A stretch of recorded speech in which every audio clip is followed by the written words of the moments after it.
La problematica che riscontriamo è il fatto di avere degli studenti che a volte ci chiedono qualche cosa di fronte alla quale la scuola non è pronta. Dedicato a chi si sente imprigionato in un corpo non suo, a chi non riconosce l'identità che gli è stata data attraverso il genere e il nome acquisiti alla nascita. Da Treviso è partita ieri sera una proposta di regolamento per gli istituti che aiuti studenti e docenti ad affrontare il tema della transizione. Il modello prevede per le persone maggiori di 14 anni di chiedere l'intervento di un'identità alias all'interno delle mura scolastiche senza dover per forza passare attraverso una visita medica o addirittura una visita psichiatrica. È uno strumento che permette alle persone non cisgender, quindi le persone trans, le persone non binarie, di poter adottare un'identità alias all'interno della loro vita scolastica, quindi che venga rispettato la loro identità e che possano scegliere un nome e o un genere diverso da quello anagrafico. Serve per essere precisi, perché la scuola comunque è un mondo dove c'è una fortissima burocrazia,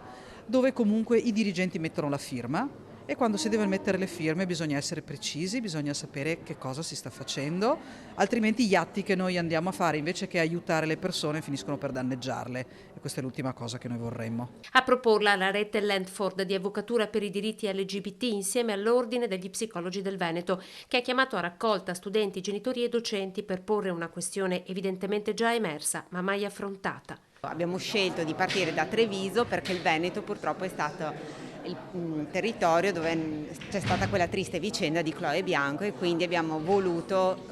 trattare un'iniziativa del genere proprio qua anche per mandare un segnale di sensibilità, di attenzione rispetto a certe tematiche.